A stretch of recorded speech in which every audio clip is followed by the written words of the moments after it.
Welcome to In the News for November 29th, 2024. I am Brett Burney from appsandlaw.com. And this is Jeff Richardson from iPhone JD. Hey, Brett, did you have a good Thanksgiving yesterday? Very good Thanksgiving. Lots of turkey, of course. Lots of family time, which was always good. And, of course, we are recording this now on the day after Thanksgiving, one of the sacred holidays, of course, in this country of the United States, known as Black Friday. Lots of people have been looking forward to it. We talked about whether even recording something, but I'm glad that we're here this morning, Jeff, because you still did a post. You're always faithful, my friend. And you did some great links to some really good Black Friday deals. Now, we're not going to go through a ton of them, but I thought these were really some good ones that you linked to today for folks of us, for the listeners that we know that listen to us. These are products that I think would appeal. Let's start off with the first thing you mentioned in your post today, the AirPods 2 Pro, which I think you may have said this in your post today too. When I saw this price, I'm like, could I use another pair? Just an extra pair? Yeah. A replacement pair? This is incredible. $153. This is such a great sale, and of course, Black Friday is more than just a single Friday.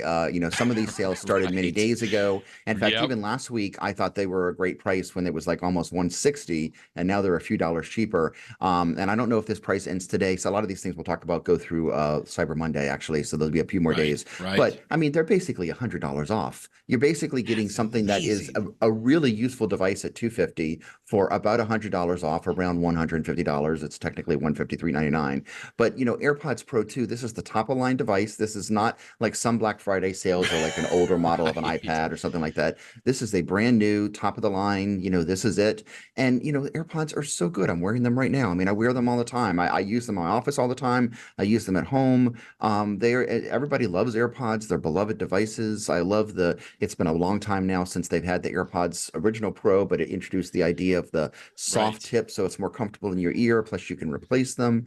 Plus there's just so many things you can do with them. I mean, what can you say? And it's a really nice gift for everybody. Although they work the best with Apple products, I use mine with my Windows computer at work every single day because video conferencing has become such a big deal in my business since I guess really since COVID, right? People have been getting more used to that, and so now I use a different microphone. I use like a nicer microphone, but for just listening, AirPods are so unobtrusive and they're in their ears, so no one really sees them in a video conference. But then again, if people do see them, no one thinks, just seeing a little white body, everybody's used to seeing them in your ear. So it doesn't really, everything about them, I just absolutely love. They sound great. The noise cancellation is really good.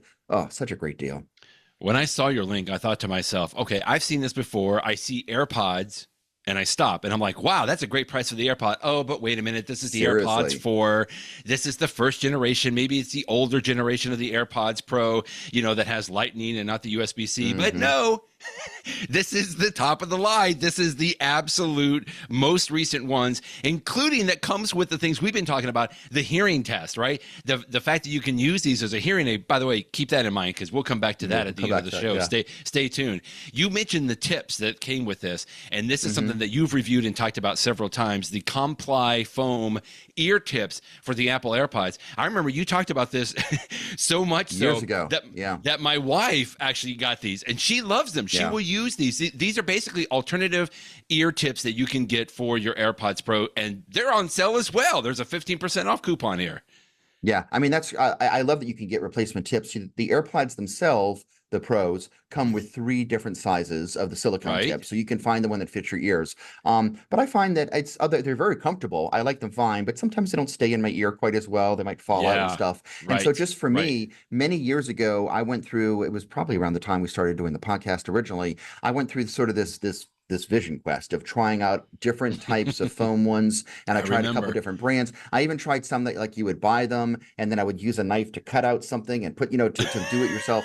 And then Comply came out with these products that, much like the ones that come with the AirPods, have the 3 different sizes. And I think I used the large one for me, but they're great. They work really well. And the phone tips do, like, I replaced them once I don't know, maybe once or twice a year. When you buy them, you get a set of 3. So I'll have it for like a year and a half, and then I'll buy some more. But they're really Yeah. inexpensive, so it's not a problem.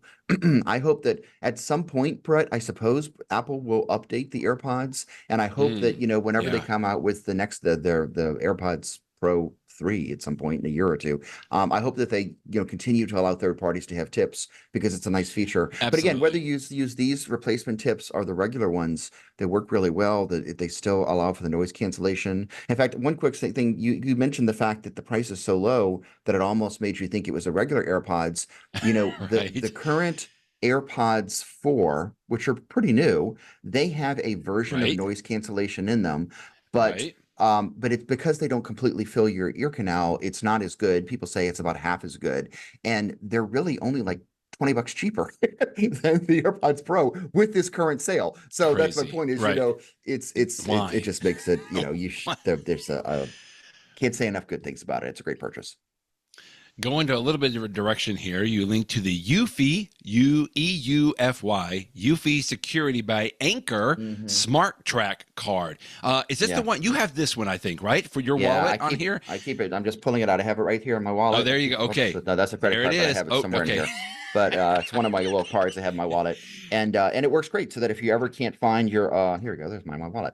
And if you ever can't find your wallet, you can make it beep. Much like you would with like an iPhone or something like Oh, that. yeah, that's so And you good. can use the Find My service to find it and stuff. I have fortunately never left mine at home. I mean, at a restaurant or anything like that.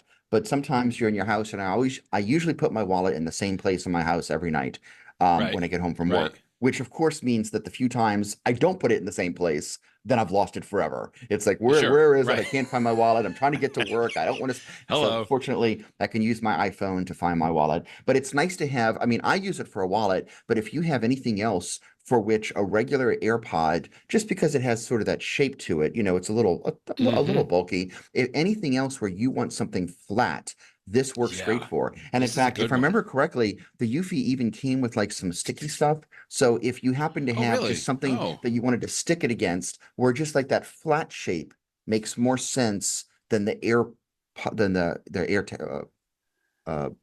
AirTag. Yeah. yeah, whatever. Then you can use that instead. But so it's just nice to have the options. But it works 100% with the Apple Find My service. I see that. You don't Ooh. even have to set it up with the Eufy app if you don't want to. You could just 100% use it with Find My. I use it with both, just to have it in both places. Sure. But yeah, they're great. I love it, and they're so cheap. This is 44% off right now. Normally Yeah. $30. It's $16.88. I'm actually thinking about this. We've talked about this every once in a while because people have come out with all kinds of ways that you can put an Apple Air tag in your Hmm. wallet, but you just were talking about it's so bulky, it's too thick, it's too big. Hmm. And so I've seen some other tile trackers and other things like this that you can fit in your wallet.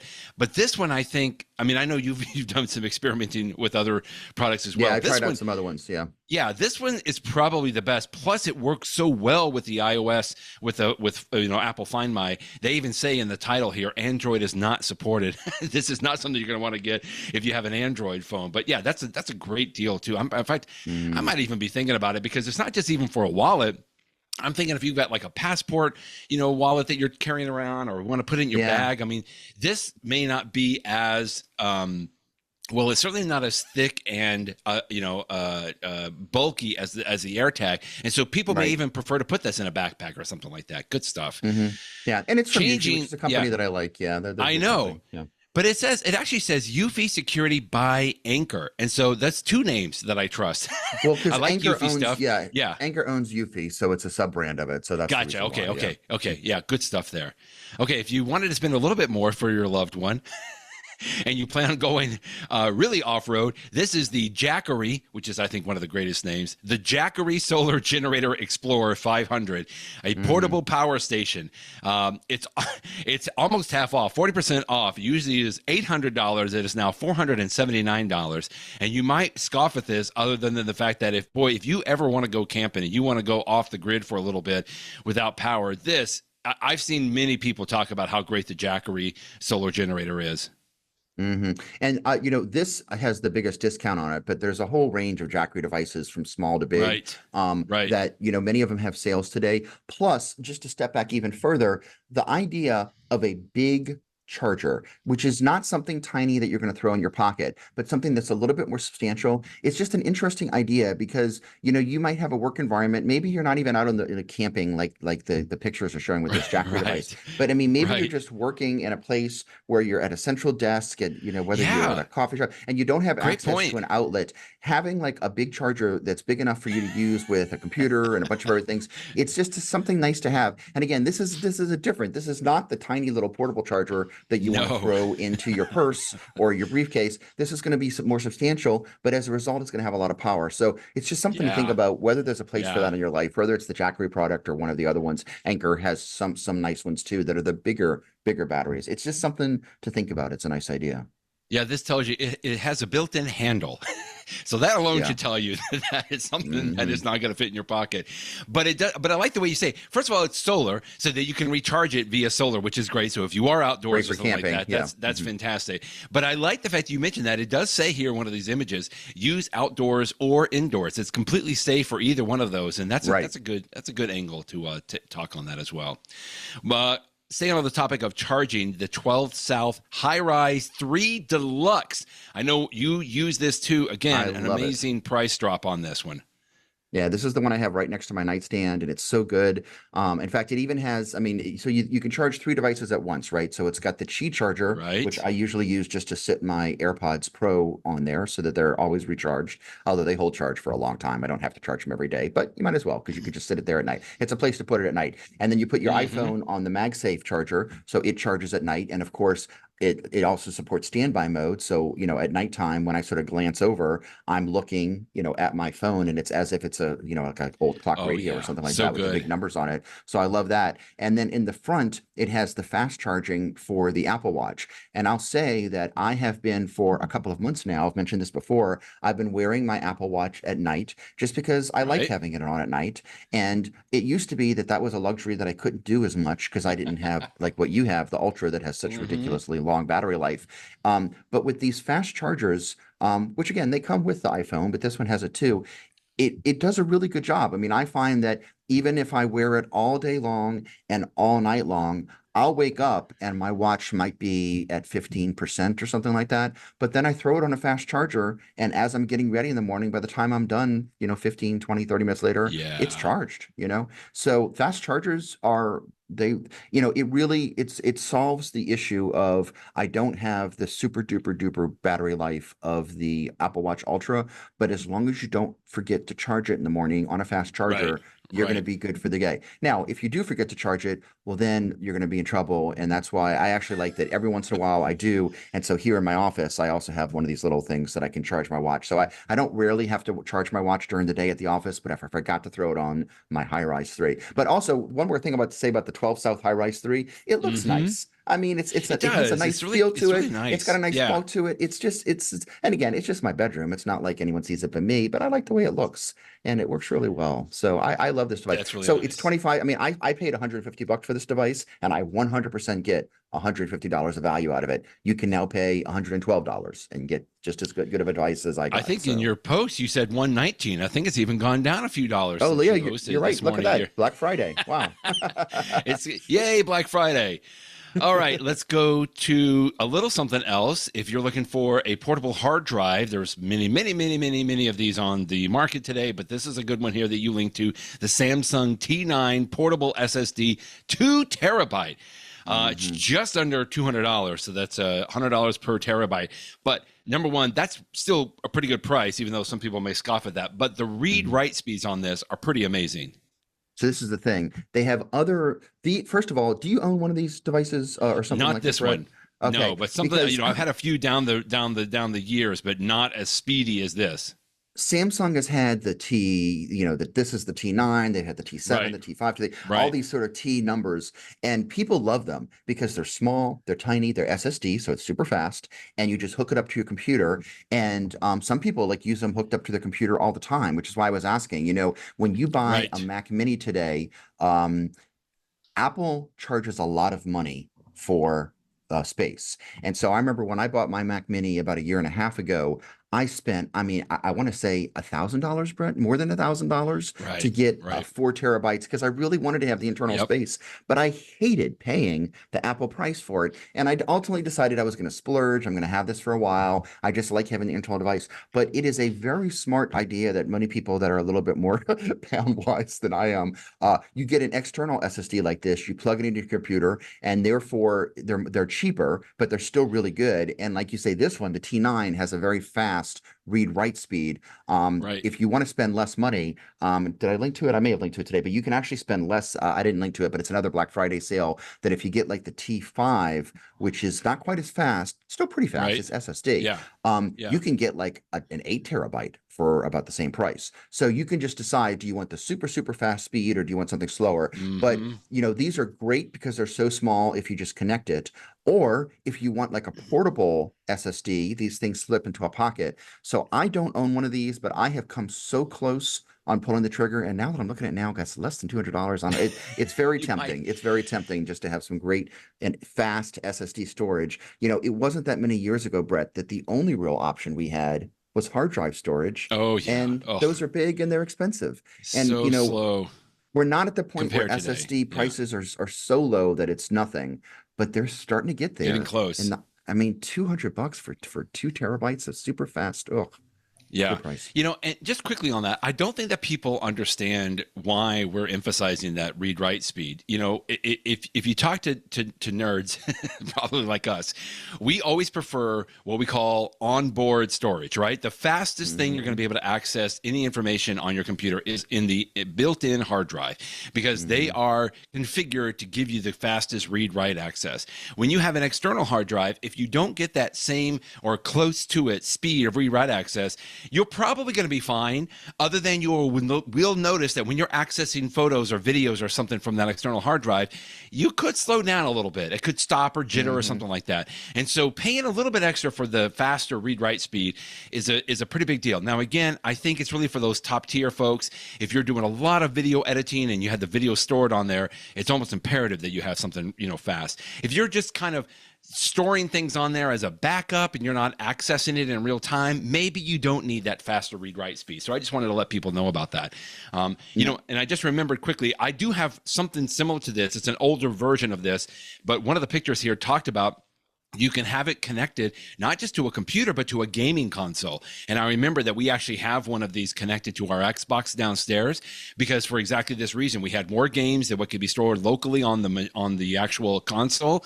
And so I use that external hard drive to have quick read-write access to those games that are stored on the external hard drive. Yeah. One thing I was going to mention about speed is that, and this gets to the limit of my knowledge, but USB, Okay. like these use the USB-C connector. We know what those look like Mm-hmm. because the modern iPhones and iPads all use them. But Correct. USB-C, the one thing I don't like about the connector is that it looks the same, but it can support very, very different read-write Oh, speeds yes. Oh, depending yes. upon the cable you're using and depending upon what the Correct. device supports. This Samsung T9 supports USB 3.2, which is the standard Right. Gen 2x2, which is a lot of Yeah. words there. Make sure, depending upon And what numbers. computer you're going to be using, that you can support that. Because, for example, Good point. I Good point. don't believe, you can use external storage with an iPad, but I need to check this. I think that my current iPad, even though it's the top of the line iPad Pro M4, I don't know that it supports this. On the other hand, the current Mac Mini, as I understand it, the current Mac Mini with the M4 chip in it, the one that came out, a couple months ago that looks cute, I believe it does support this. But if you have an older Mac Mini, like the one that I use at my house, which is about a year and a half old, Right. I think that mine supports USB 3.1, not 3.2. So don't quote me on this. My point to listeners is not Mm. to take this as the Bible, but is to double check, see what your device you want to use it with, and make sure that it works with USB 3.2 Gen 2.2. Now, having said that, even if your current device doesn't work with it, maybe the next time you upgrade it will, and this will still be around. So you can also future-proof by getting this. So there's always an advantage to getting something that's really fast. But if you want to take advantage of the top speed now, double check what your own device can support. I'm looking at the iPad Pro 2024 USB-C port, supports Thunderbolt 3 and USB 4, and it can handle transfer speeds of up to 40 gigabytes per second. But now that doesn't answer. Yeah, Is that but 3.0? you need to actually That's see if it yeah. supports the Right. so anyway, Yeah. something to Okay. I look don't up. know. We'll Mhm. we'll come back to that, but that's interesting on that as well. Another gift idea, of course, we talk about quite a bit is the Apple Watch. This, I think my wife even texted me this morning when she saw this price, Jeff, because it's the brand new Apple Watch Series 10. I think it's the Mhm. 42 millimeter case. That's the smaller one. Mhm. $329 it's gone down to. Yeah. That may not sound like a lot off of the 399 price, but that's an incredible deal for a watch that was, how long ago was that released? Maybe 2 months, 1 month Yeah. Brand new. ago. Incredible price there. And there's discounts across the board on Amazon, even if you get the larger size and stuff like that. We mentioned this a week Right. or two ago that, this is the decision. If you're going to get somebody an Apple Watch, you can get some really good sales on Amazon for the next couple of days. Save about 20%. You can get some good deals from the Apple Right. Store as well. But remember, their deal is that you don't save money initially, but instead you get an Apple Card for it. The advantage of the Apple Store is you have until January to return it or exchange it. Amazon, Right. you don't have quite. I don't know what the specific return period is for Amazon, but I don't think it's that generous. But Yeah. there's pros and minors. But the point is that if you're going to True. give, I mean, Apple Watches are perfect holiday presents. Oh yeah. They're really, really good. A lot of people already have an Apple Watch, but they have an older one, and it's nice to take advantage of a newer one. Hmm. It's got better battery life, and the Apple Watch 10, I would recommend, without hesitation. It's a fantastic device. So if you're going to get something for someone, or if you're going to get a gift for yourself, you can save yourself a few bucks by getting this weekend. I think some of the return policies on Amazon depend on whether you're a Prime member or not, but I do see here in the Hmm. bottom right, it says returnable until January 15, There you go. 2025. So that's Yeah, good. I think that's an Amazon specific requirement, but I don't know. Anyway, just, buyer beware. Make Yeah. sure you do your research on that and doing that. But it's just like you and I have been saying, at least for the past 2 or 3 podcasts, it's that difference between buying an Apple product from a different store like Amazon versus buying it directly from Apple, which, by the way, I think Apple is having some Black Friday sales. I didn't, they're usually nowhere near as amazing as what you could find price wise, but that might be worth it if you just want that little bit of extra peace of mind on there. A couple of more things quickly on the Black Friday thing. This may be the best that you can get today. The Bird Buddy. We talked about this, didn't we? We've talked about it in the episodes past. ago. Yeah, it's Okay, a yeah, cute you idea. linked to it. But now you can save some money getting it. It's a bird feeder that you put in your backyard. But when the birds show up to eat the bird seed, there's a camera there, so it senses their presence, it records them. And I will warn you that I have read about these and I've heard mixed results on them. That some people Yeah. say that it's not as good. For one thing, it purports to identify the actual bird, and I've heard people say it doesn't do a good job identifying. But I don't know birds either, so if it tells me it's a blue jay and it's actually a cardinal, I would barely know the difference except for the color. But it's a cute idea. I've also heard people say that you need to find a good spot in your backyard, because if it's too close to a tree or a fence, squirrels will get Oh, to it. yeah, But may not. regardless, putting aside all the caveats, it's a fun idea to take a close-up look at the birds that visit your house, and it's got a I don't nice think price this weekend. you don't need to see the birds. Look what this gives you, the ability to name your favorite bird visitors with a special nickname, Jeff. And so you can say, "Hey, Bob came back to say hi." You can say hi to Bob every time he comes There back. you I like go. that. There you go. Last little Black Friday sale that you linked to was to an app called Things, which I remember several years ago when this came out. I think they're based in Europe, right? But they have continued to stay strong. This is basically a task management app similar to the OmniFocus or some of the others. I think you have used Things quite a lot. Maybe you're still using it, but 30% off today, the Black Friday week sale. So, but you can, from November 25th through December 2nd, that's Monday, you can get 30% off a Things subscription, which is really good. Yeah, I use Things every day in my law practice to Okay. keep track of the Okay. things I need to do, and I love it because I have it on my Got that. iPhone, I have it on my iPad. In fact, I literally have it on the home screen of my iPad as a widget. So whenever I glance at it, I can just sort of see. And for me, I just use it as a simple thing that you click things off of and you can drag up and down. My wife actually started using things before I did. She's more of a power user. She has different Oh, okay. lists. She has dates associated Sure. with it. She really uses it extensively, much more impressively than I do. But it's a nice app. It's been around for a long time by Culture Code. So this is a great deal at a third off. But I will actually tell people that a lot of apps, a lot of indie apps and stuff like that are doing great deals this weekend. And so Yeah. if there is an app that you've been Agreed. thinking about, or maybe you have the app, but you have been thinking about an in-app purchase you haven't done in a while, take a minute and just look Good and point. see, Yeah. because I Yeah. saw one post somewhere that, hundreds of apps are doing some, including, like I said, a lot of indie apps are doing some great sales this weekend. And, if you were trying to decide whether to go over the fence, do I get this? Do I not get it? This might be a good time to do it. I mean, just to give you one example, this goes back to things. I haven't yet paid for things on my Vision Pro. Um, you have to pay for things individually for each device. The normal Vision Pro price is $30, but this weekend it's $20. And now that I'm thinking about it, I might, for $20, I will splurge for it. So there's some great deals out there. I see here on the Things website, I don't remember what year this was, but Things is so nice that it won an Apple Design Award. Hmm. I don't know if you remember what year that was, but I I love don't, how but it's a Apple beautiful continues. design. Yeah. It really is. And speaking of which, you linked to the Hmm. fact, I think we talked about this a little bit it seemed like there was one Apple we talked about.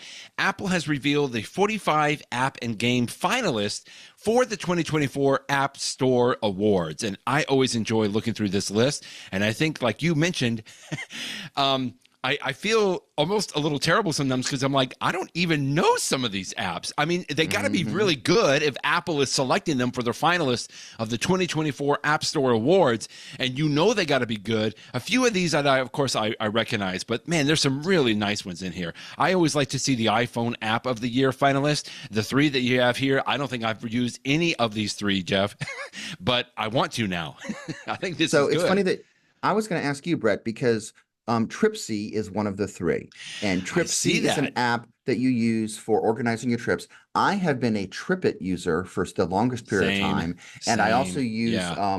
what's my flight track app? I'm Flighty. blanking on the Flighty, which is fantastic. As I Yes. understand it, this app's called Tripsy. It looks to me like it's a true alternative to TripIt, in that it holds Okay. all Okay. of the details of your travel, your airline, your hotel, your rental car. It's one central location. And I will tell you, Nice. whenever I travel, it is so convenient to have a central location for all of my travel stuff, so I know where to Absolutely. go.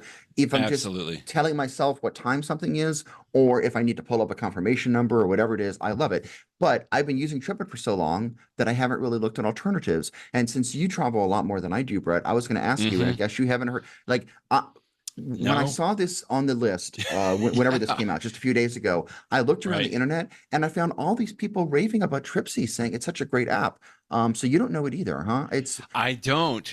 But like we've been doing this long enough on some of these apps, Jeff, that I feel like we just got established with TripIt. And at one point I was a TripIt Pro subscriber as well. Mm-hmm, But just like you, I don't subscribe to it anymore. I know that you do. We talked about this before. I do mm-hmm. subscribe to Flighty, but those two apps or services together are pretty much everything that I need. I put everything in there, from having just one location where I can have access to all my confirmation numbers for the hotel, for the rental car, Mm-hmm. for the flights, and to track all of that information, which is really good. But no, I mean, I feel like, again, we've been doing this long enough that while we still worked with something that may have come out several years ago, like TripIt, you know, what's great about apps is that new people come along and say, hey, I can do that a little bit better. And I just Mm-hmm. think that maybe that's what Tripsy is along. I mean, I feel like I need to try it just so that I have the flavor for it. But I'm also so very used to TripIt, and I don't want to Yeah. change what it could do on TripIt. But yeah, I've got to try Tripsy. When I saw this, I thought the same thing. And I looked down here, there are in-app purchases, and I think for $40 you can do the Tripsy Pro for a year, I would assume, and that's just a Which I little bit less presume than is TripIt. similar. Yeah. TripIt Yeah, Pro is TripIt 50 Pro I bucks. think is So yeah. 45 or 50 or $50 for a year. But both of them are excellent to do. And I think really sometimes, like I said, it just kind of comes down. Maybe I download Tripsy, I'll look at it a little bit, and I just like the look and feel of that. Maybe it's a little bit easier to organize. TripIt Mm-hmm. has been around for many, many years. Nothing against it. It's such a valuable app for me and a service. But again, things just could get a little old on the vine sometimes, and Yeah. maybe you like staying with that. Maybe something like Tripsy would be another one to try. So I'm glad that you pointed that one out. Well, that's why I love the list, because I mean, Tripsy looks like a beautiful Sure. app. It would not have bubbled up to my attention if it wasn't on this list. And so now I'm paying attention to it, and I may want to look into it a little more closely. But many other apps in here. I'll mention one just to scroll down. I keep hearing Yeah. people talking about this app called Balatro. You just scrolled off, but it's a Same. game. Yeah, right here. Yeah. Balatro. It's been out for a while. It's been out for other platforms. It's like a card game, but it's unlike a card Yes, it's game hard. in that, like, Yeah. you spend your little fake money you earn in the game to get different cards, and like you can get like different kinds of jokers that do different kinds of things. You get it for free. Not for free. Right. It's included with Apple Games. So Balatro Plus is the The version arcade, that you Apple get if Arcade, you yeah. Apple Arcade. And since I'm an Apple One subscriber like you are, I just Same. have Apple Yep. Arcade. So Yep. I downloaded it about a couple weeks ago when it came Me out, because too. everybody was raving about it. I tried to play it for about 10 minutes, and I Uh-huh. guess I'm not smart enough, Brett, because I'm like, I don't get That it. makes two of But us, like, Jeff. so you tried it too. What I want to I do, did. somebody out there, if you are in the New Orleans area and you love this app, let me know. We'll meet up for lunch, because I want somebody Right, to show right. me, because I'm convinced the people that play this say it's the best app ever. It's so good. But maybe if somebody just showed me and I understood it better, I don't know. So Same. if you're listening to this and you want to try something out, Call I us guess I up. recommend the app, even though for me, I don't understand it, but so many people love this app. And I love the idea of it, right? Because it's not like a shoot 'em up game. I don't think Right. there's like there are some time modes to it, but it's more of a casual gaming. That's what I'm, a casual gamer, right? And so everything about this game looks like something I should love, but so far I don't. But again, maybe 6 months from now, it'll be my pick of the week, and I'll be telling you, Brett, that I've had You've my moment. mastered it. Now I get it, Right. But so far I'm not there yet. So That's anyway, so I thought it was funny. funny I that it showed up remember on the list. I remember specifically hearing Jason Snell talk about this on Make Break Weekly, and loves he was it. just going on and on and on. It was his pick. And so maybe that was when you did the same thing. I'm like, well, I got to download this if Jason likes this so much. Nothing against you, Jason. And like, you're much smarter than we are. But oh my goodness, I've tried figuring this out, and I just couldn't. I was going to point that one out too. So I'm glad that you beat me to it on that. Anyway, just some other great ones on here. Anything quickly, they have some Apple Vision Pro App of the Year finalists. The first year that they would have this category, right? You've actually talked about a couple of these, the What If and Immersive Story What If from is so Marvel, good. and Yeah. the NBA app as well. I remember talking about that app. When I saw that, I was like, oh yeah, I know Jeff would agree with that. Can't be a whole lot of apps in here, but I'm glad that they're opening this up as another option for this year, which is great. Yeah, so great stuff in the app. So check out the list. So, look for anything that jumps out at you. Some great recommendations there.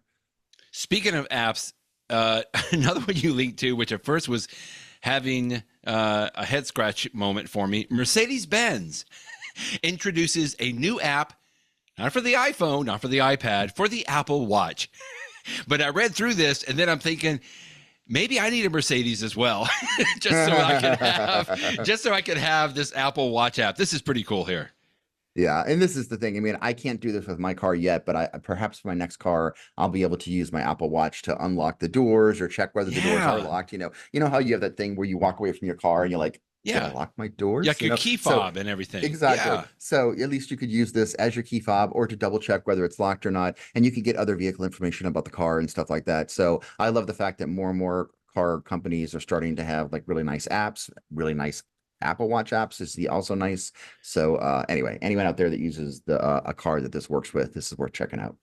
Well, just when I saw this, that's exactly what I thought of. It's like, why can't my Apple Watch act as my key fob? And then I would just hear a lot of people in my head say, well, what are you, crazy? Like somebody could just grab your Apple Watch then and unlock your car. And I'm like, can't they do that with the key fob now? It's the same thing. Plus my Apple Watch can get locked if it gets off my wrist.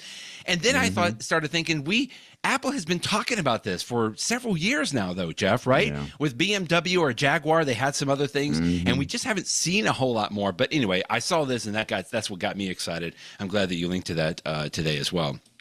Well, one more app that I wanted to mention here, and this is going to be a little bit of a niche app for any legal professionals out there listening to our podcast. For a long time, Jeff and I have known the developers of LITSOFTWARE. They started developing apps for the iPad when the iPad came out in 2010. And at Lit Software, if any of you are out there listening to us and you're in the legal profession, you probably already know about Trial Pad and Transcript Pad and Doc Review Pad. Lit Software makes some excellent, probably some of the best legal specific apps for the iPad. And they have been talking for several years now about a brand new app that they're coming out with called TimelinePad. And if you can't tell from the name, which you should be able to, this is a specific app on the iPad that can help you generate a visual timeline.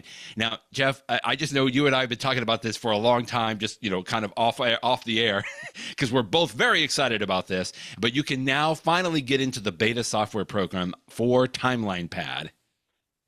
Yeah, the app itself is not quite out yet, but since they now have a public beta, my hope is that it's going to be out soon. For people that pay for this, already know that they have the way that the company works now is it's a subscription suite. So just like you would pay Microsoft for like the Microsoft Office suite, you pay Lit Software for the suite of all their apps. And so when this app comes out, it'll just be part of the suite. As you also know, if you're a lawyer, especially a litigator, timelines can be so important in cases because you have all these different things that happen at, whether it's a slip and fall case or a products liability case or whatever kind of case it is, different things happen at different times. And so then you put them into the timeline. And then once they're in the timeline, suddenly you have this view of everything from beginning to end. You're like,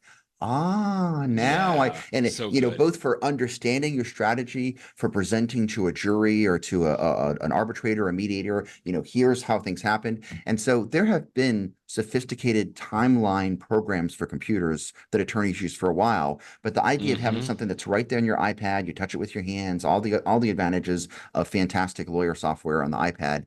And so the beta became available the day before Thanksgiving, and I immediately downloaded it. You have to sign up for something called Test Flight. You go through a little process. It's not very complicated. But you do have to go through some steps just so that you know that, because this is beta software. But once you download it, like you can see, like you can have different graphics associated. Like if you wanted to have if it's a personal injury case, a doctor's visit might be like one kind of icon and something else. And you can put tags on things. And then you can create this timeline that you can either expand to zoom out, or you can zoom in. At the very bottom of it, you see that they have sort of like a bar of the entire thing. And you can see some where there's a lot of events, it's more color dense, where there's some gaps. In fact, sometimes, Brett, that I've had cases where the most important information is the fact that nothing happened for 2 or 3 months. Right. That ends up being the key thing. So anyway, I have just started to play with this. I'm not yet ready to talk about it, except to say that I'm very excited about the software, and I can't wait for them to have the final version that I can use for real. And I'm going to have some fun playing with the beta. So if this interests you, if you're a lawyer or other legal professional, consider signing up for the beta, which is free. And then if you get into the beta, you'll get to know about it. But then the really good news is, my hope is that, what are we, almost in December now, and the beta is out. Wouldn't it be great if early next year, the actual app is available for everybody? And that's going to be awesome. So I'm very excited about this. I'm just going to go back quickly on say what I'm saying. This, contrary to what maybe Jeff and I have been talking about, this is not just something that would be for legal professionals. Jeff and I have been looking for timeline apps for a long time for the iPad, and really the only one that's been out there and still available is called Timeline 3D for iOS. It's a beautiful app, but it's been around for a very long time, and there are some, I wouldn't call them limitations, but I wouldn't use this for a very big extravagant timeline. It's really nice if you have maybe 12 to 20 different events and you can zoom in on those things, and it's very visual in the way that it works. But that's really all that we've been working with. And so I just wanted to bring that up to say, unless you know of a good timeline app for the iPad, Jeff and I have been looking at this for a long time, and I don't know of another one that will allow you to develop something similar to what Lit Software is offering in TimelinePad. So I just wanted to throw that out. Hopefully you just didn't turn this off if you're not a legal professional, because this, I feel, it has some very wide appeal to a lot of people that, for even if you're doing some kind of a storyline from a book or something for a school research project, there's not really other good timeline apps available that will, create this for you. You could always do it manually on like Keynote or PowerPoint or something like that. But anyway, I just wanted to mention that because I think it's also important to know that, hey, it's not just for legal nerds like us as well. Okay, I think that's enough on apps. Let's get to a little bit of hardware, not for the Black Friday aspect of it, but this is a great article. I remember seeing some of these from MacStories every year. The MacStories Holiday Gift Guide for the Apple nerd in your life. That's us. I like this because it breaks it down. All of the authors on MacStories from Federico and John, and these are some really good options here too, Jeff. Yeah, I mean, we're 'tis the season, so we're going to start to see, Tis the season. as we get past Black Friday into people's Right. holiday gift guides. And I certainly don't intend to talk about every holiday gift guide out there, but this one, I actually thought, I mean, maybe it's just because they're speaking to me, but for the Apple geek in your life, there's some really good Yes, devices right. here. I mean, they There start at the very are. top. You and I Okay. were just I'll go back talking up about the here. idea of a portable battery, and this is another Yeah. example of this Ugreen device, and I haven't used this one, but it's a big portable battery. It's something that, I don't know if you would necessarily use that one outside or just inside, but it's just another example of this category of devices. And they Yep. had some other really interesting things in here too. One that they have a bunch of chargers and stuff like that. One that I Yep. thought was interesting, and I'm sort of thinking about, I might need to get this for my car, is John Voorhees had recommended a portable like a air charger. What do you like, something to blow up the air in your tires, or you could even use it with Oh, really? Oh, yeah. you scroll, you'll find eventually. Yeah, I that's forget okay. where it is Okay, in I'll there. keep going. But Yeah. and it was like it was cheap. It was like $20. You can just toss it in the back of your car if you ever need to recharge. Here it There it is. is, right Yeah. there. The tire inflator. It's Astro portable. AI. It plugs into your what I call the cigarette lighter port, but it's not really what it's called now. The power port. Right. And Right. it automatically cuts off. So like you type in what your pressure should be, what your number is, and it'll fill the tire Oh. and then stop at that point. And he said Oh, that it has that's little adapters nice. that you could also use it for, like, blowing up rafts for the kids at the beach and stuff like that. So I thought that was a cute idea. But there's all these sort of electronic adjacent things. Some of them Yeah, are there's some really specifically cool for the stuff in here. iPhone. Others are Yeah. not. So they have a nice list here. It's worth looking at. Even this one caught my eye, and this is really nerdery here. This is an HDMI splitter, which again, if we're talking about, when I think of LITSOFTWARE and I think of trial pads, sometimes I'm using a trial pad, but I've got to go to multiple different, TVs. And with an Apple TV, I could split that signal now to multiple TVs. Again, that's sort of a high-end geekery aspect of there, but just some really great stuff in this list. I'm glad that you linked to that. I thought that was really cool. And then Yeah, for the some people like ultimate, those. I was just gonna say, some people like those splitters because in addition to going from 1 to 2, as I understand correctly, when you have HDMI, like these high quality things, they have these right? copy protections on them. But if you want to basically break that Oh, copy protection so that yeah. you can record the video on Gotcha. your computer, it allows you. So gamers Uh-huh. are like into this for splitting things up so that they have more flexibility with the video. But anyway, yeah. Well, it's good that you know about that, Jeff. Not that I I've done it like it. myself, but I know about it. Okay, but if you really want to go high end this Christmas for having a portable Mac Mini with a screen that is not just, 21 inches, 17 inches, 27 inches, how about almost an unlimited screen on an Apple Vision Pro? I chuckled when I read this story. The smallest Mac yet is a perfect Apple Vision Pro companion if you have the right battery pack. This is great. So I had been thinking about this for a few weeks, and when I saw this Okay. article by Wesley Hilliard, I'm like, wow, two people are thinking the same thing. So the premise here is that an Apple Vision Pro, with the upcoming software updates that's going to be out in like a week or two, it allows you, as we've talked about before, to create a virtual monitor that has a high fidelity, so it looks just as good as a really nice Yeah. monitor, but it's a huge monitor, and it can even be like a surround monitor. So it's like the equivalent of like two or three monitors around you. So it's a perfect monitor for a computer. But the question is if you have a laptop computer, sure, you can just connect it to the laptop. But if you don't use a laptop computer, you wouldn't want to have What do it you connected do? to like a big computer. So you can connect it to like a little Mac Mini, which is so cute. But if you wanted to use your Mac Mini to go somewhere, like, throw a tiny little Mac Mini into your bag Right. and go off somewhere, then you have to find a plug. So where are you going to plug it in? So the idea is that if you have a portable power supply, again, we're talking about portable batteries, just like before, something that has enough output that it can actually power a Mac Mini, and he found one on Right. Amazon. And Wesley points out in this article that this brand works for him, but he points out that although it's really inexpensive, it has some drawbacks, like it's got a fan that's sort of noisy, which is a little less than pleasant. Yeah. But the idea is that you have your Mac Mini, which is so tiny, you have your tiny little charger, they sit on top of each other, and then you don't need any wires or connectors. It just sits there. It's an incredibly powerful Mac with an M4 processor. You have this huge display in your Apple Vision. You're gonna probably want to have an external keyboard that's Bluetooth, but like you have this little portable station. So it's a cute idea. I love it. But what I really enjoy thinking about is this is sort of like, what I would love to have is maybe have the power of a Mac Mini in the next generation or a future generation of the Apple Vision Pro itself. Now, the problem with my theory is that, and again, this gets back to the iPad, because you know how we know that a current iPad, the iPad with an M4, the iPad Pro, it's more than powerful enough to be a computer. Like, it could run the Mac operating system. Apple just doesn't let you do it because they want to let the computers be computers and let the iPads be iPads, which I understand, because with the touch interface, I do like that there's like an iPad version of Microsoft Word. There's an iPad version of certain apps. But every once in a while, I think to myself, wouldn't it be nice if I could just turn my iPad into a full-blown Mac and just use it as a real computer? And this is the idea. So this makes me think with the Vision Pro, the Vision Pro has its own interface. It's a looking interface as opposed to a touching interface. But, wouldn't it be nice if you just had this all sort of built in, the power of a Mac Mini inside of a Vision Pro? So anyway, this is one of these articles that just gets me thinking. And so if this is of any interest to you, I recommend that you read his article. It's an interesting thought.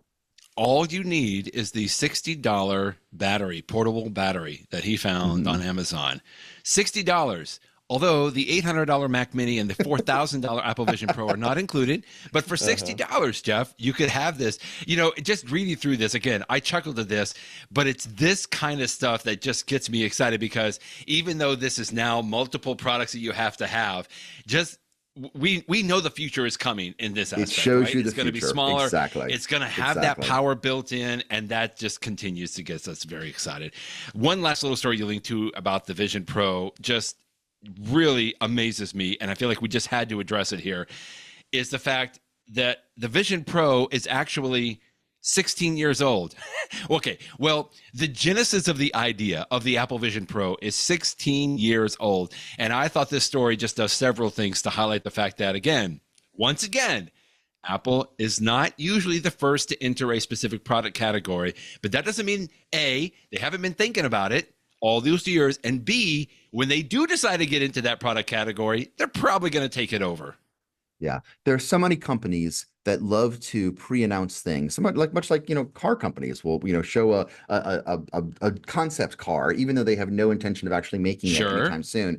And many other electronics companies will show products. I mean, just the other day, Meta, i.e. Facebook, showed that thing that they called, was it the Orion? It was like the glasses that it looks like this futuristic. And then they said, oh, by the way, we're not making this because we're just doing it internal. Yeah, it's not available, and it's not going to be available because we just can't do it cheaply.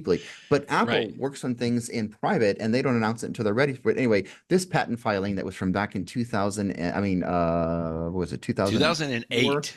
2008, excuse me. In 2008, somebody had the idea, and it got far enough along to be into a patent that Apple got a patent on. And if you look at the diagram associated with this patent, it's a Vision Pro. I mean, it is a Vision Pro. Now, I'm sure the final version was a lot more complicated than this design idea back in 2008, but it just shows you how long. And remind yourself, 2008, the iPhone was of a year, like the App Store was barely even out yet. It just came out in 2008. Incredible. The iPhone was only a year old. Look at that. And it just reminds you that Apple has all these ideas percolating. The Apple history will tell you, there's lots of books written about this, that Apple first had the idea of making what would become the iPad. And they worked on that for years and years and years. And they decided, we're not going to do that. We're not ready to do that. But then they said, well, maybe we could do something smaller, like a small iPad, and that became the iPhone. So the iPhone comes out in 2007, and then a few years later in 2010, the iPad comes out, even though Apple had been working on what would become the iPad long before the iPhone came out. And so this is just another one of these things. Apple had this idea for the Vision Pro way, way, way back when, worked on Right. it for an incredibly long time. And then it was finally 15, 16 years later that they have something that they're ready to show off and then ready to sell. So, I mean, as I concluded my little write-up on this today, you know that there are smart people in Apple that have all of these incredible Uh-huh. ideas that we just don't have the technology for today, and of those 1,000 ideas, maybe one of them or 10 of them or 50 of them will ever see the light of day, but some of them are going to be great ideas that Apple is just waiting for the technology to catch up with their Right. mind, and for the price, the components to be cheap enough. But wouldn't it be fun to just have this walk inside of a secret Apple laboratory where you could see the things that they're thinking about for the future. So I was surprised to find out that the Vision Pro had been in development in one stage or the other for so long. This is a good story from Dan Moren, but I like how you put in your post today, you were listening to a podcast where it was a former Apple employee that in 2016 was working on the Apple Vision Pro, but there was about 200 people working on it at the time. And then 2 years after that, there were 2,000 people working on the project. Yeah. And I just like the fact that you were talking about that and thinking about that, and then reading this little story from Dan Moren. He linked to a story or a post that he wrote for the Macworld's now defunct Mac user blog in 2008 when he was referencing this patent. And it's just kind of neat to go back and see that historical component there. And anyway, just thanks for posting that today and giving us a little bit of a flavor of, man, what are they working on now in the dark, deep tunnels of Apple that we have no clue what they're even working on. I still get pretty excited about that. In the show, let's talk about in the show today, several things. I mean, not only is it, the Black Friday weekend, but a lot of people probably have off, right? And so they are staying at home. And here are some great shows. You mentioned number one, which I haven't started yet, so no spoilers, Silo Season 2. I'm excited about that. And then another movie I've seen some commercials for is the Blitz movie on Apple TV Plus as well. Yeah, Blitz is good. In fact, when I first saw the advertisements for Blitz, I actually thought it was a TV show. And so when I sat down to watch it, I'm watching it and I'm like, wow, this first episode goes really long. And then I'm like, oh wait, episode. This is actually a movie. So I actually stopped it halfway through, about an hour in, and then I picked it up and watched it the next night. But I enjoyed it. It was good. The plot is it's not the most sophisticated plot in the world, but it was good enough. But the as I put in my post, I mean, to see this vision, and it's beautifully done. I mean, I don't know how much money they spent making this movie, but they did a great job of showing London and what it's like to be in a city that's like a real metropolitan city, and yet every night you have this terror that the Germans are bombing the city, and you never know, is my building going to be hit or the next one. So it's it's a beautiful. The actor's fantastic. The dress is fantastic. It was really fun to watch. So I enjoyed Blitz. I loved Silo. Just good stuff. The one that was an interesting story that I lit plenty to, I see on your screen right now, you've got that George Clooney and Brad Pitt movie called Wolves. Oh, Wolves. Yeah. This is an interesting behind the scenes story. So when Apple signed up to make Wolves, they had this agreement with George Clooney and Brad Pitt that they were going to have like a big Hollywood release, and it was going to be in all the big theaters and everything else.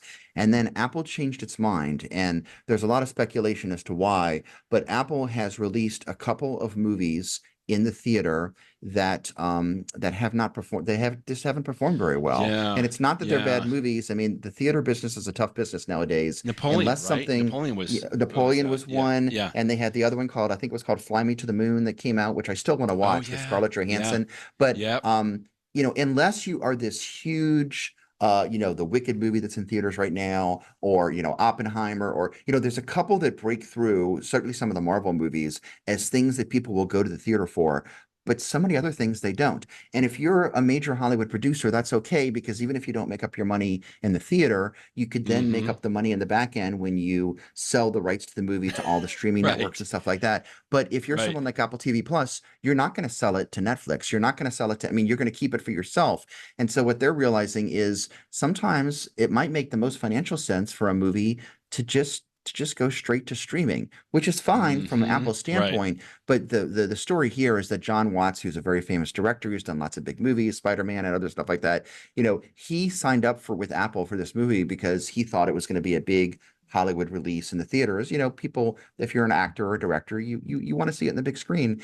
And Mm-hmm. he was very upset with Apple for changing its mind. And so he told Apple, according to this story, and this is just one side of the story, but Deadline, I'm sure, was talking to him. And he says that although he was originally going to do a sequel and told that to Apple, once Apple made the decision to not have the big release in theaters and to really just have it be a direct to streaming movie, he said, okay, well then don't say anything about the second version because I'm not going to make it. And then Apple, when they had their press release a few weeks ago announcing this movie, they actually said, oh, we love the movie. We love John Watts. We're looking forward to a second movie. And at the Right. time, I was thinking that Apple was doing it to be nice to John Watts and to be nice to Brad Pitt and George Clooney, of like, even though we're not going into the theaters, we have so much confidence in you that we can't Right. wait for the second installment. But Right. apparently, Interesting. John Watts was not happy because Apple, he's like, I told them, do not say anything about the sequel. And now he tells Deadline, I'm not Oof. making the sequel. I don't like Apple. I'm upset at them.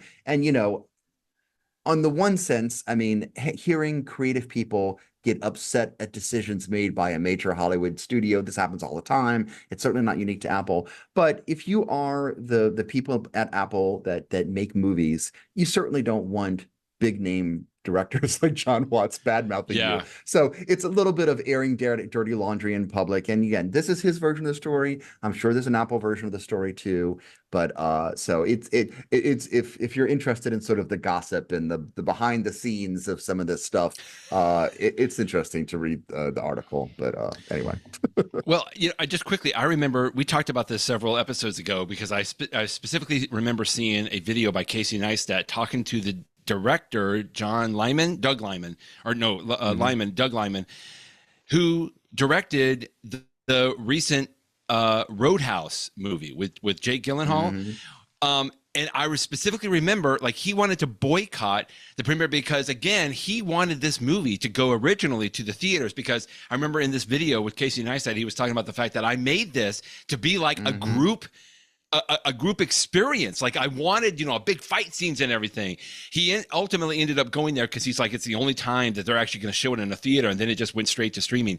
But I'm just bringing this up because seeing the story you linked to and thinking about this Doug Liman movie as well, it's like, is this sort of like a curve? Is this where things are going? So, while yes, sometimes some of us are interested in sort of the gossipy behind the scenes of this, but it's almost like I feel like this is kind of going to a different trend a little bit to some of the movies. And I'm not sure yet if it's good or bad on this. We talked about this, you and I, a little bit every once in a while on this, but just kind of interesting to see where this is going to go.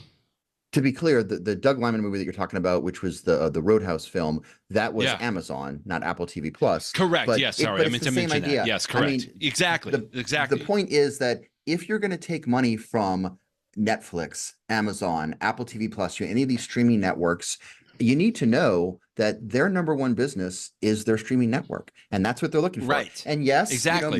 Maybe they'll go into the big movie theater too, to let you be, eligible for Oscars and stuff like that. But that's not the focus, and so you just need to decide, what you're going to do. So it's interesting to hear the sort of behind the scenes stuff. For me, I enjoy reading about this stuff because it's just sort of reading like the gossip trade things. Ultimately, I just want to watch a good show. And I personally did enjoy Wolves. It wasn't the best thing ever, but it held my interest. I thought it was amusing. Yeah. Brad Pitt and George Clooney are so charismatic on screen that it was fun to see them together. My wife watched it with me. She said it wasn't quite as good. She didn't enjoy it as much as I did, but enjoyed enough to stay there until the end. So it's another one of these movies that if you're looking for something fun to watch this weekend, I certainly enjoyed that one. Maybe the ultimate behind the scenes, if you like the show Severance, you can hear the director do a podcast. I mean, I feel like this is sort of the flip side of this. It's like, right, if you are streaming, maybe you can try to take advantage of some of this and just kind of embrace maybe the new trend, if this is a trend. And it's like the director should do a podcast about it. So this is none other than Ben Stiller and Adam Scott are doing a podcast about behind the scenes of the Severance show. You're excited about this. First of all, Severance is such a great show. And if there's ever a show you want to talk about, it's a show like Severance. Yeah. Severance reminds me of way back when Lost was the first season of Lost on TV. Like, there was so much to talk about because it's like the mysteries of it and what are they doing? And it's just one of these shows you want to talk about. And so the modern day, yes, you could still talk about shows, but what's sometimes just as good is to have a podcast where the people that are in your ears can be talking about the show. It's sort of a substitute for the water cooler conversations. But Right. I love this idea of having really good podcasts about shows. And a great example is when Game of Thrones was out, and then the House of the Dragon Oh, afterwards. yeah, There were that's some right. good podcasts that HBO itself produced. And the advantage of having a podcast produced by the network is it's going to have the host is not going to be Joe Schmo like you or me talking about shows. It's going to be the director, and it's going to be the stars, and they're going to be actually recording it Ben as they're Stiller. making. I mean, come on. Exactly. So that's what this is. So this is going to be Ben Stiller, who is the guy behind the scenes of Severance.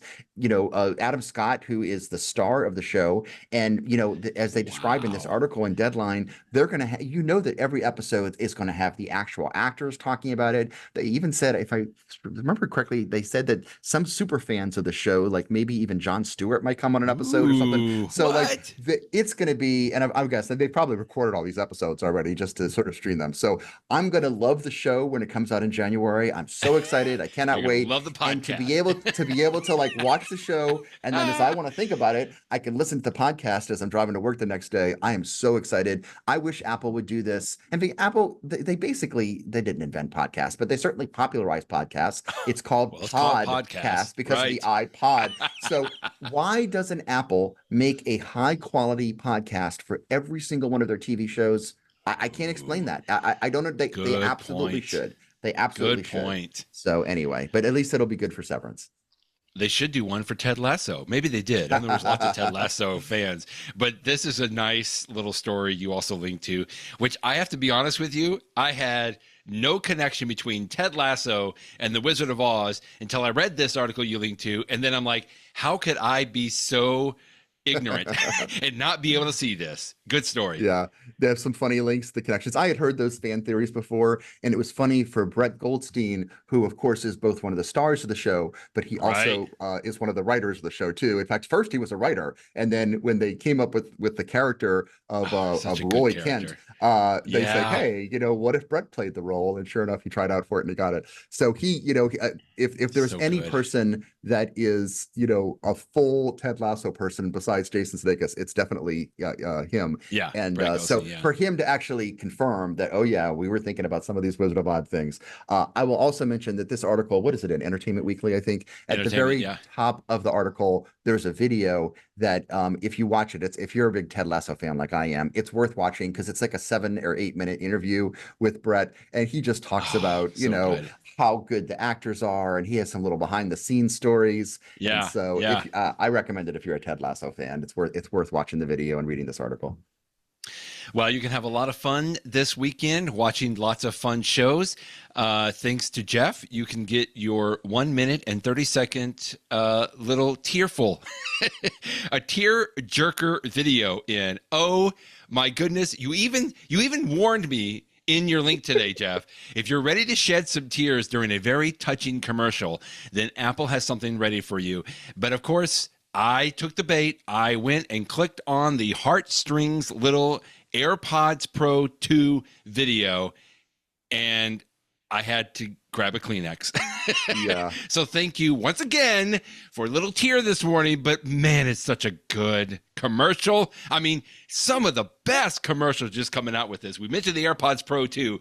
If you weren't convinced to get it at the incredible price where it's at right now for Black Friday, watch the video and then go and click buy. Every year Apple comes out with their end of the year Apple holiday commercials, which they're almost always the best commercials. They're very nicely done. They will often tug at the heartstrings. This one literally tugs at the heartstrings, hence the name.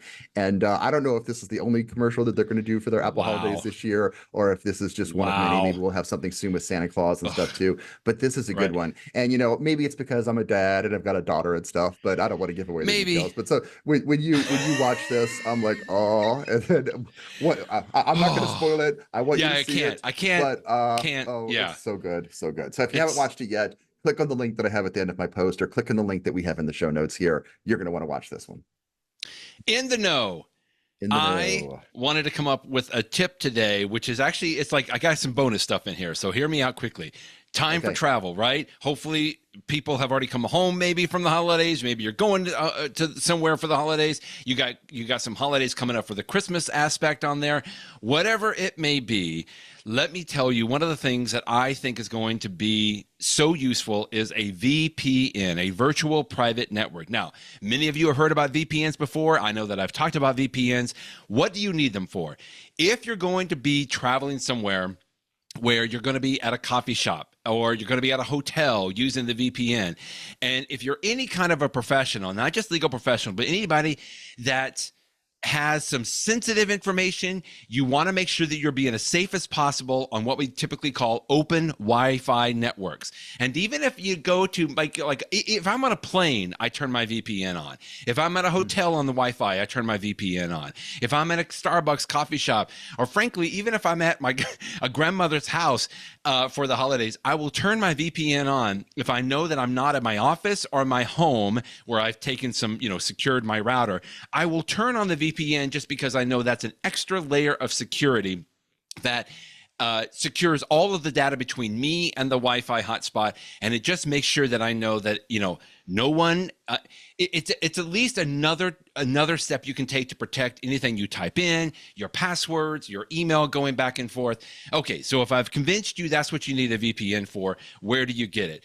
Well, there are several out there called NordVPN. In fact, you can see it here. There's another one called Surfshark.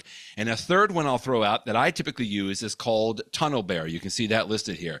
Now, I'm pointing to a site called Rakuten because a couple of things here that I wanted to point out is that if you go to Rakuten, you can sign up for a free account and you can get cash back. And some of these VPNs for Black Friday are offering up to 100% cash back on these. So basically, you can get them for free. You can go in and you can purchase it and you can get it for free. So now you have no excuse to say, like, I didn't want to pay for it. These are typically annual subscriptions, although sometimes you can get it for 2 years. You can pay month to month if you want to.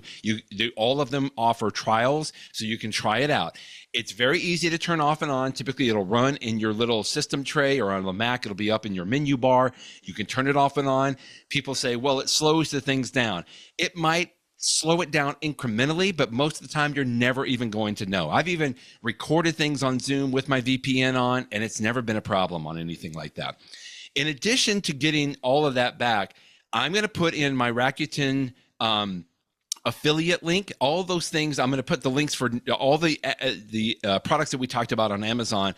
I'm going to put an affiliate link for Jeff. So if you want to click through Jeff's link, you can do that. And it just gives him a little bit of a kickback, a little bit of a percentage on this Rakuten link.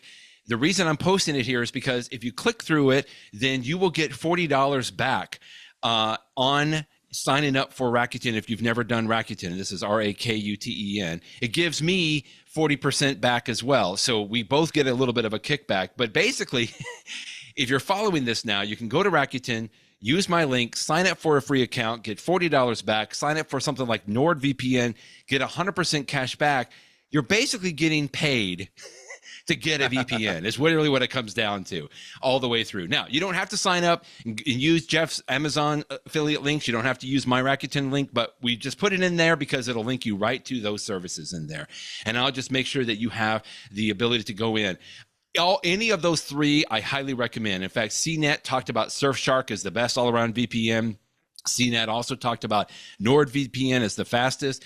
I've always liked TunnelBear, even though that's only 50% cash back on Rakuten. But TunnelBear is very, very easy to use and set up. All of them are really easy to use, but I've just liked it for a while. So that's my big tip. Get a VPN, especially when you're traveling. And all of these, by the way, will have multiple connections for all your devices and all your family members. I'm going to do this. My family and I are going to travel to Europe over the holidays, and I'm going to make sure all of us have VPN connections for our iPhones, our Macs, our iPads, and everything, just because I know it'll be a little bit of an extra layer of security. But just make sure you sign up through Rakuten if you wish. That way you can get the cash back, and you can even make some money on it, too, if you use the $40 reference affiliate link that I have. So that's my tip today. Like 3 or 4 tips built into one, Jeff. Yeah. And in fact, you talk about travel internationally, Brett. VPNs, not just for security, but they're also nice because it can change the location that you appear to be coming from. Yes. So if Thank you're you. abroad, but if you want to make it still look like you're visiting websites from America so that you still get the American version of Right. it as opposed to that can be useful too, or vice versa. So Thank yeah, you. there's all sorts of good Yeah. reasons for that. My tip of the week is not something new, but instead is something that's been around for a little while, but I want to remind you Okay. of because it's probably not something you use very often. And what it is now that we're getting, we just had Thanksgiving, we're about to have the holidays of Christmas and Hanukkah, et cetera. Great times to get together with friends and family, but when you can't Right. physically be together, it's a great time to do so virtually. And we're all familiar with like Zoom and all these sorts of things, but Sure. the about a year ago in tvOS 17 and iOS 17, so this is the fall of 2023, Apple introduced this technology where you can use an Apple TV to have FaceTime calls. And like, well, Right. how do you do that? Okay. Because the Apple TV doesn't have a camera on it. Well, yes, it can, because you can use the very high quality camera on your iPhone, Oh, and you yeah. use this thing called continuity camera to connect it. It just like it's so simple. It's you press one button to connect it to your Apple TV. And so the end result that you have is, and Nice. we just did this at my house yesterday because one of my siblings is lives across the country. He was not in town. So we had my huge television. I don't know how big it is. I have a beautiful, nice, big, beautiful 4K HDR TV. And then You got a we good had one. my iPhone that I was just sort of setting up at the very bottom of the TV. And then my whole family and extended family were at our house. They were sort of on the couch and in front of the couch and around. And the iPhone could see everybody. And the iPhone camera is so Oh, good that it's a great okay. image. So I was able to Yeah. share with my brother. He had it for his family, so he was able to share for us. And it looks, I mean, I can't tell you, the quality looks so good on the TV, and it does Wow. everything about it just works really well. So if you're going to be, and that was just with a one-on-one conversation, but FaceTime can also work if you have multiple. So if you got, Oh, one that's family member right. that's on the West Coast and Yeah. one family member on the East Coast or whatever it is, and then you're wherever you are, you can have multiple things. And Apple has done a really good job implementing FaceTime in the Apple TV. So if you have an Apple TV and you have an iPhone, and I suspect that many people listening to this already have both, Right. but Right. again, this is not something, this is something you should think about. You might forget about it because, I mean, we used it yesterday for Thanksgiving, but the last time that we had used it before that was, I don't know, maybe over the summer or something like that. This is not something you use every day, so you might forget about it, but it works really well. One thing I'll say is you do want to have a way to sort of prop up your iPhone. And there's actually, I don't have a link to it in here, but Belkin makes a little device and they made it in connection with Apple to make sure it works really well. It's got like a little, Mm-hmm. it's a stand. It's a Belkin Apple TV thing that it sits flat and has a little thing you can hold up your iPhone. I don't actually own one. I actually put it on my Christmas list. So maybe one of my family members will get it for me because that way it's made to hold up your iPhone at a perfect angle. Right. What I do is I sort of just did something behind it to hold it up, and I have this other Belkin thing that was actually made for a monitor, not for Apple TV. But you can make it work just by finding Okay. a way to prop up your iPhone. But if you want to spend whatever, 30, $40, whatever it is, Belkin makes something that's made for this purpose. But whether or not you have a stand for the iPhone, just the iPhone and the Apple TV works so well for FaceTime and again for friends and families and catching up with loved ones. It's just magical. It works so well that it really is like having them there in the room with you, and Wow. you can share stories, see how the Yeah. kids are Yeah. growing. Oh, it's just so nice. So this time of year, especially, I wanted to remind people about this feature that just came out about a year ago, but it's so good, so good. Now, okay, Jeff, so in your house, you had the Apple TV connected with the iPhone continuity, so use the iPhone's camera. You saw your family member across the country on the TV, but the family member doesn't have to have all of that, right? They could So just be I've on done an it. iPhone or an iPad. Is that right? Okay. Thank you for raising this because I've done it Yeah. both ways. I've done it sometimes that the other person that was my family or friend, they were sitting in their living room with their TV and with their With iPhone. So they okay. had the same as me. Right. But you don't have to do it that way. They could be Okay. on Okay. just a laptop, just like, which means that they're not Using going to be able to FaceTime though, yeah, right? They're using using FaceTime on a FaceTime. Okay. laptop, Okay. which means that so you wouldn't work with a P, although there's ways to do FaceTime on a PC, but it's better if you have a Right, Mac. right, So right. if they have a Mac laptop, no, unfortunately with a laptop screen or an iPhone screen or an iPad screen, because it's not really big like an Apple TV, they'll be able to see you and you'll look at a very high quality video stream. It's going to look really good, but it's going to be a smaller screen. So like if they're huddled around an app,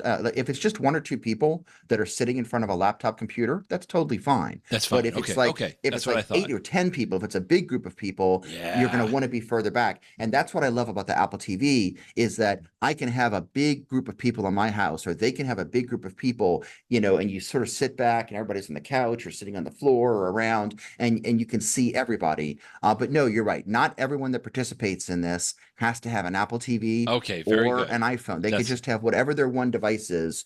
But when you're on the viewing side of it, it sure is nice to have that big TV. Well, thank you for confirming that, because I was just thinking, you know, we're in Ohio, but my mother is in Texas. She's got an iPhone, and now she doesn't have an Apple TV. She barely knows how to do the iPhone. But I was just thinking that, you know, last night we called her and wished her a happy Thanksgiving, but I was just on the phone. But I think I'm going to try this. It has slipped my mind, just like you said, that this was available. Where, you know, we were all sitting in front of the television last night where we called my mom.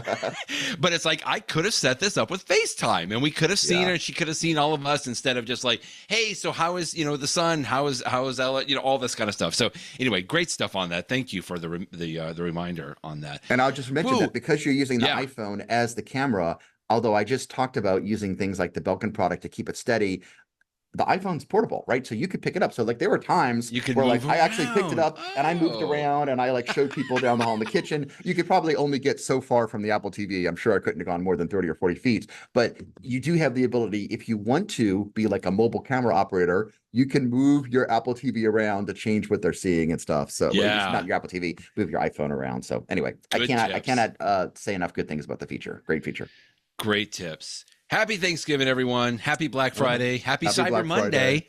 I know there'll be a lot of stuff happening over the next few days as well. Jeff, you'll be collecting it all, and then we'll talk with you next week. Thanks, everyone. Thanks, Brett. Bye-bye, everybody.